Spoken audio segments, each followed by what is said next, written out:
আসসালামু আলাইকুম। আমার চ্যানেলে আপনাদের সকলকে স্বাগত। 5ই আগস্ট ষড়যন্ত্রমূলক গণ অভ্যুত্থান করে শেখ হাসিনা সরকারের পতনের পর আর্মির ভূমিকা নিয়ে আমরা অনেকেই অনেক ধরনের আলোচনা করেছি, অনেকেই সমালোচনা করেছি। আর্মির চোখের সামনে ধানমন্ডি ৩২ ভেঙে ফেলা হয়েছে, বঙ্গবন্ধুর মোরাল এবং মুক্তিযুদ্ধের অনেক মোরাল ভেঙে ফেলা হয়েছে, আর্মি কিছু করে নাই। আমরা এই নিয়ে অনেক তীব্র সমালোচনা করেছি যে বাংলাদেশের আর্মি কি করছে, একটা পক্ষের হয়ে কাজ করছে এবং একটা পক্ষকে সুবিধা দিচ্ছে। এবং আমরা 5ই আগস্টের পরবর্তী সময় এটাও দেখেছি অনেক আর্মির সৈনিক সমন্বয়কদেরকে কাঁধে নিয়ে মাইকিং করেছে, এটাও আমরা দেখেছি, এটা নিয়েও সমালোচনা করেছি। এদেরকে ওই রকম সম্মানের পর্যায়ে রেখেছিল বাংলাদেশ আর্মি। কিন্তু 7-8 মাস পরে বাংলাদেশের পরিস্থিতি কি সকল জায়গায় লক্ষ্য করেন। এই সমন্বয়করা যে সম্মানের জায়গায় ছিল, ছিটাফোটা এখন আছে সম্মানের জায়গায়। আর্মিদের সাথে বাচ্চা বাচ্চা ছেলে বেয়াদবি করতেছে, আর্মিদের প্রাপ্য সম্মান আর্মিদেরকে দিচ্ছে না। আর্মিরা সকল দিক দিয়ে কোণঠাসা হয়ে পড়ছে। সেই কারণে আর্মিরা বুঝতে পেরেছে যে এদেরকে লাই দিয়ে মাথায় তোলা ভুল হয়েছে। এখন যেখানেই অরাজকতা হচ্ছে, যেখানেই মব হচ্ছে, আর্মি গিয়ে সঠিক অ্যাকশন করতেছে। এবং সুনামগঞ্জে দেখলাম বিএনপি এবং জামাতের অনেক লোক যখন অরাজকতাতে জড়িয়ে পড়েছে, সেখানে আর্মি একজন গিয়ে বলতেছে এখান থেকে চলে যান, পিস্তল ইজ লোডেড।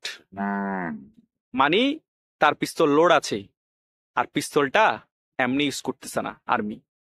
আপনাদের হাতে লাঠি দেখবো, আপনাদের হাতে কোনো ধরনের কিছু দেখবো, অপ্রীতিকর ঘটনা ঘটাবেন, আমরা বসে থাকবো না।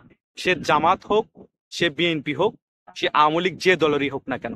তাই তো আমরা আর্মিদের কাছে আশা করছি আর্মিরা বাংলাদেশে কোনো রাজনৈতিক দল হবে না। আর্মিরা হবে বাংলাদেশের আপামার জনতা, সকলের হয়ে কাজ করবে।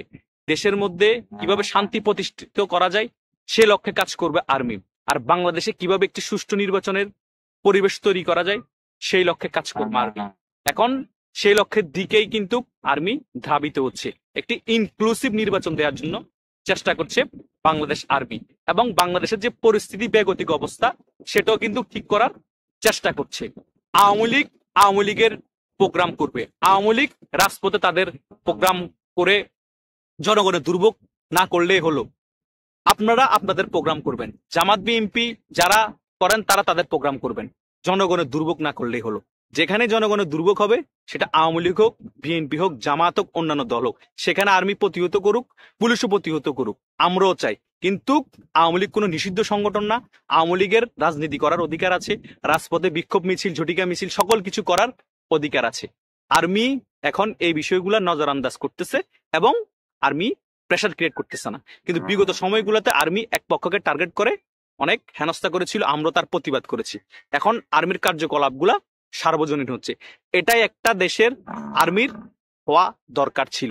যেটা এখন হচ্ছে, সেটা যদি 5 আগস্ট পরবর্তী সময় হতো, তাহলে দেশের মধ্যে এত বিশৃঙ্খলা হতো না, এত হত্যাকাণ্ড হতো না, এত মব জাস্টিস করার সাহস পেত না। আর্মির আরো কঠোর হওয়া প্রয়োজন ছিল। যাই হোক, দের আয়ে তো দেরস্তায়ে।